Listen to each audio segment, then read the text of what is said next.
Programme में एक बार फिर से आप सबका खैर मकदम। और अब जरा हमें ज्वाइन कर रहे हैं शाहिद हाशमी साहब, जो कि नुमाइंदा खुसूसी बराए खेल हैं, और इसके साथ साथ शब्बीर अहमद साहब, साबिक फास्ट बॉलर हैं, उनसे भी हम बात करेंगे। शुएब जट प्रोग्राम के पहले हिस्से से हमारे साथ मौजूद हैं।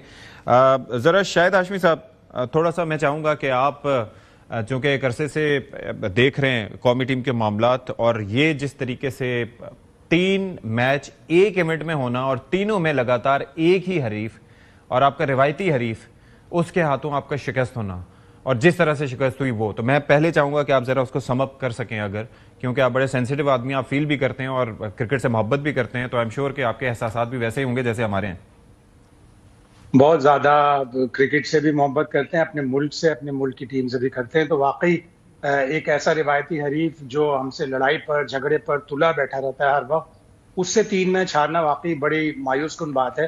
पहले मैच से दूसरे मैच में बेहतरी आई, दूसरे मैच से तीसरे मैच में बेहतरी आई, और सब लोग सोच रहे थे कि पाकिस्तान फाइनल जीतेगा।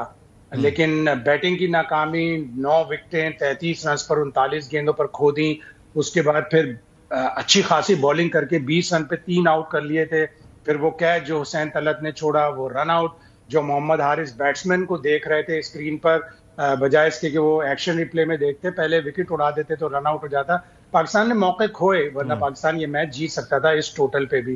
तो मायूस कुन बात है, एक मौका हमने भारत को दे दिया। अगर हम ये फाइनल जीतते तो क्या सफे मातम बिछता, और क्या उनके खिलाड़ियों को धमकियां मिलती, और क्या गोदी मीडिया चिल्लाता कि आपने क्यों इजाजत दी पाकिस्तान से खेलने की। यानी कि हाथ से हमने प्लेट में रख के उनको दिया। शब्बीर अहमद, मुझे जरा ये बताइए कि फास्ट बॉलिंग कभी भी एक आसान काम नहीं रहा, लेकिन एक ऐसे इवेंट में जिसमें हमने देखा कि शाहीन शाह अफरीदी ने एक कमबैक किया और अपने आप को एक तरह से साबित किया कि क्यों उनका शुमार बेहतरीन बॉलर्स में होता है, जब उन पर तनकीद की गई। और पिछले मैच में वो भारत के हाथों उनकी पिटाई हुई थी, लेकिन इस दफ़ा उन्होंने, इससे पहले मैच में भी और इसमें भी उन्होंने अच्छा परफॉर्म किया, वो अपनी जगह।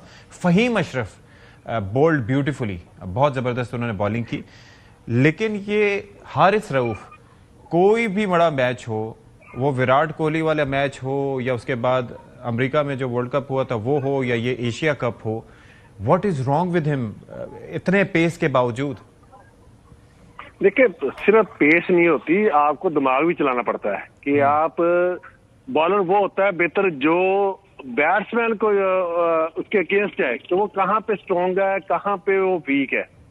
जब तक आप उसकी वो वीकनेस नहीं ढूंढेंगे, आप उसके प्लस पॉइंट पे देंगे। T20 में टाइम ही नहीं होता, तो वो तो आपको हलाल करके रख देगा। पहले तो ये बात। दूसरी बात मैं ये करूंगा, हमारी असल प्रॉब्लम कल बैटिंग ने हमें मैच हरवाया मेरी नजर में। जब 113 पे 2 आउट हैं, तो आप 170-80 पे ही रखे टारगेट। 200 करना जरूरी है। कोच की मुझे समझ नहीं आ रही। वो हारिस को अगर भेजा तो पूरा छिक्का तो मारने जाए, ये क्या तुमने हाथ मार के हाथ पकड़ा के चेक शॉट खेला उसने। नहीं, फिर आप नहीं, उसके अंदर यू नेम देम ना। आपने हारिस के शॉट देख ले, Salman Ali Agha, what was he trying to do, Hussain Talat क्या करना चाह रहा था। वहां पे खड़ा है फखर जमान, तो वो जब वो रन कर रहा है तो आप तो सिर्फ सिंगल लेके रोटेट करें उनके ऊपर। क्रिकेट ये छक्के चौके की नहीं है। आप 15 रन करने जाएंगे, आप विकेट भी देंगे, 15 रन भी नहीं होंगे, 6 रन होंगे। अगर आप 8 रनों की तरफ जाएं तो आप फिर 10 कर सकते हैं। आप रोटेशन डालते, एक आधी बाउंड्री लगती, उसमें 4-5 सिंगल आते, 9-10 बन जाते हैं, तो आप फिर 190-200 तो फिर भी होता है। आप 15 रन की तरफ क्यों जाते हैं? आपको क्रिकेट किसी ने सेंस ही नहीं दी, किसी ने सिखाई नहीं क्रिकेट। या जो बैठे हैं वहां पे कोच, उसने इस पे कोई इस पे बनाया नहीं कोई पैटर्न।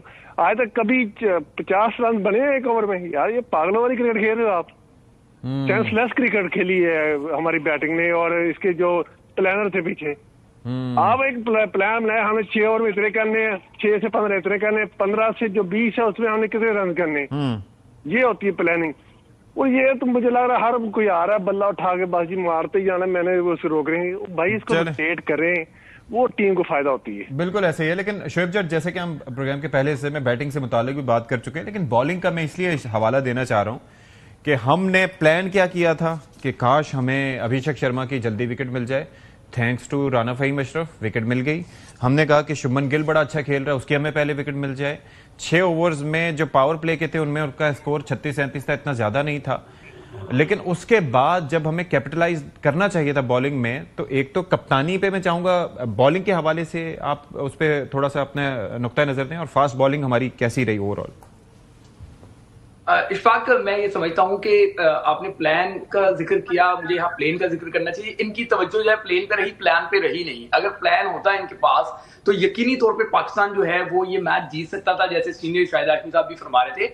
बात ये है कि बात करने से पहले मैं मुतालबा करूंगा कि हारिस रऊफ पे तो आप बैन लगाए ना, कि इसको कम से कम जो है वो 2-3 साल डोमेस्टिक क्रिकेट तक महदूद रखना है, इंटरनेशनल क्रिकेट में आने नहीं देना। ये कौम के हाथ जुड़े हुए हैं, इस शख्स को कितना जो है वो खिलाएंगे। लेकिन मुझे एक चीज बताएं शुएब जट, के पिछला मैच जो था वो एक मिसाल था कि जिसके अंदर हारिस रऊफ ने बड़ी अच्छी बॉलिंग की थी। लेकिन मैं ये जानना चाह रहा हूं कि क्या ये बड़े मैच का प्रेशर अलग होता है जिसकी वजह से बड़े मैच में आके हारिस रऊफ एक फेलियर साबित होते हैं, या फिर इंडिया के खिलाफ कोई खुसूसी तौर पर उनका दिमाग काम करता है कि उनके अंदर इशारे वगैरह तो अच्छे कर लेते हैं लेकिन when it comes to his job that is bowling वो नहीं कर पाते।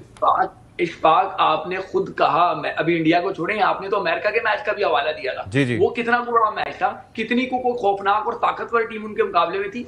ऐसी बात नहीं है। जब जब आप हारिस रऊफ पे रिलाय करेंगे तब तक वो आपको शर्मिंदा ही करवाएगा। इक्का दुक्का परफॉर्मेंसेस के पीछे आप बहुत बड़ी नाकामियां नहीं छुपा सकते कि एक आधे मैच में हमारा प्रॉब्लम ये हो गया है कि हमारी कौम जो है या हमारे जो इन्फ्लुएंसर्स हैं वो एक दो कामयाबियों को लेके बड़ी बड़ी नाकामियों को भूल जाते हैं।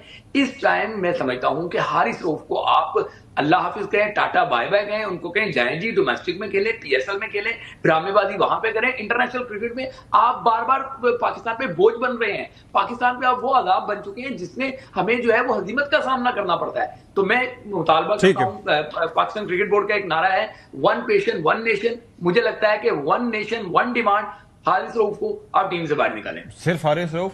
शाहिद हाशमी साहब, मुझे ये बताएं कि हुसैन तलत पहले उन्होंने बैटिंग में आके, बल्कि पहले मैं चले बात कर लेता हूं कि क्या कमाल करने की कोशिश की, क्या शॉट खेला और किस तरीके से उन्होंने अपनी विकेट गंवाई।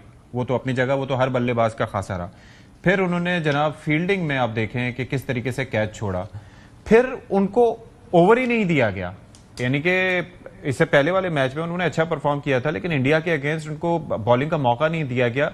क्या यह स्ट्रेटेजिक डिसीजन ठीक था या गलत था?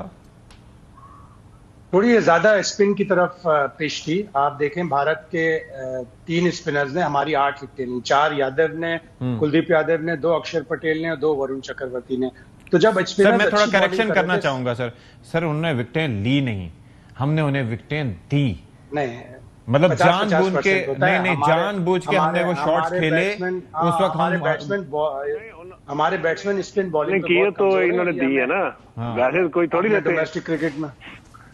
डोमेस्टिक क्रिकेट में सही करनी पड़ेगी, हमें स्पिन बॉलिंग को खेलना है। 3 मैचों में इंडिया के खिलाफ हमने 15 विकेटें स्पिनर्स को दी, जिसका मतलब है कि हमारी वीकनेस है स्पिन बॉलिंग, हमें उसको देखना पड़ेगा। और हमारे खिलाड़ियों को, एक खिलाड़ी एक मैच में परफॉर्म करता है 4 कदम आगे नजर आता है। हुसैन तलत श्रीलंका के खिलाफ 2 विकेटें, 32 नॉट आउट, मैच जितवा दिया, लेकिन अगले 2 मैचों में वो 10 कदम पीछे चले गए।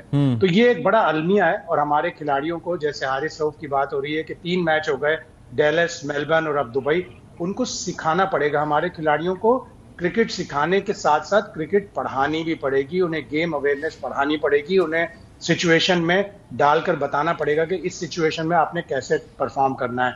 और शब्बीर का बड़ा एक मशहूर कॉल है कि पाकिस्तान की टीम उस लेवल पे जाके खेलती है जो सामने वाली टीम का लेवल होता है। अगर यूएसए से खेलेंगे तो हम यूएसए के लेवल पे जाएंगे, ओमान से यूएई खेलेंगे तो हम उनके लेवल पे जाएंगे, और इंडिया के जब खेलते हैं तो इंडिया के लेवल पे कल हम नजर आए।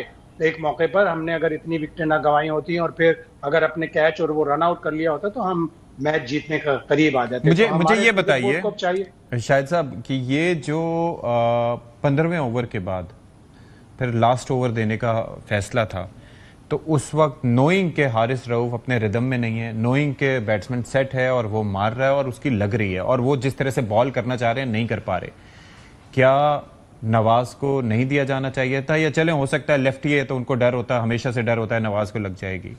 कप्तान सलमान आगा ऑफ स्पिनर है, खुद नहीं आ सकते थे, या हुसैन तलत को वहां पर नहीं दे सकते थे? जब इंडिया डूबे पे भरोसा कर सकता है, ये हुसैन पे क्यों नहीं कर सकते थे जबकि उसने विकेटें भी ली है लास्ट मैच में?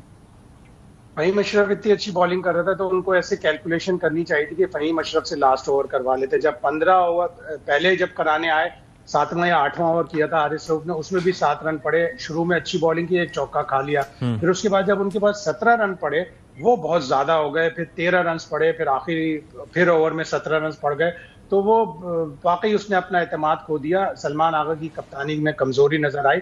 जैसे मैं पहले कह रहा था कि 7 से 14 ओवर में सिर्फ 41 रन बने, तो साइम अयूब का ओवर क्यों रोका? नवाज से सिर्फ 1 ओवर करा के क्यों उसे बाकी 3 ओवर नहीं दिए? तो आपकी अगर ये मिस कैलकुलेशन ना होती, इंडियन कप्तान ने 18वां ओवर अपने स्पिनर से करवाया, यादव से, कुलदीप यादव से। 19वां ओवर उसने वरुण चक्रवर्ती से करवाया, इसलिए कि स्पिनर्स को इस पिच से मदद मिल रही थी। तो कमजोर कप्तानी, कमजोर फील्डिंग, कमजोर बैटिंग। प्लानिंग तो होती है, ज़ाहिर कोचेस प्लान करते हैं, बनाते हैं, लेकिन एग्जीक्यूशन नहीं होती। बस वो शेर वही है ना, कुछ शहर दे लोग भी जालिम सन, कुछ सानू मरंद शौक विसी। तो शब्बीर साहब मुझे ये बताइए, कौन कौन से प्लेयर्स हैं आप समझते हैं कि उनकी जगह भी टीम में नहीं बनती मौजूदा इस परफॉर्मेंस के बाद? इसमें कम से कम 3 से 4 लड़के हैं। कौन कौन से? आपके सामने जिन्होंने परफॉर्मेंस नहीं दी, जब एक सीरीज ना दे परफॉर्मेंस को बाहर कर देना चाहिए, कोई जरूरी थोड़ी। कप्तान भी उसमें शामिल है, कप्तान भी। सत्ती मैं आपकी तरफ एक सवाल थ्रो करना चाहूंगा, और मुझे पता है आप खुद बड़े अच्छे क्रिकेटर हैं, बड़े लंबे लंबे भी मारते हैं। आज कुछ ऐसी खास परफॉर्मेंस नहीं रही। सत्ती, मैं आपकी तरफ एक सवाल थ्रो करना चाहूंगा। जी जी, आप मुझे ये बता देना कि इस टीम में जगह ये जो हैं, क्या इनमें से कोई ऐसा है जिसको हम कहेंगे टीम में ये टिक सकता है? 94 मैचेस हारिस रऊफ खेल चुका है भाई। 94 मैचेस के बाद अगर हमें उसे क्रिकेट सिखानी पड़ेगी तो मैं आपको हारिस की एक बात बता देता हूँ। जी जी, उसको कोई फर्क नहीं है, बेशक आप उसको बाहर कर दें, उसको अब सिर्फ इंटरेस्ट है वहाँ पे लीग के वगैरह खेलने का। ठीक ठीक ठीक ठीक, चलें, आपको आज सीधी बात बताऊँ इसमें, चलें, कोई दो राय यानी कि इंटरेस्ट उसमें लीग्स खेलने में, और जाहिर है कि ये कमिटमेंट वक्त मुख्तसर है। बहुत शुक्रिया आपका, आप हमारे साथ मौजूद रहे, शुएब जट साहब और इसके साथ साथ शाहिद साहब और शब्बीर अहमद साहब।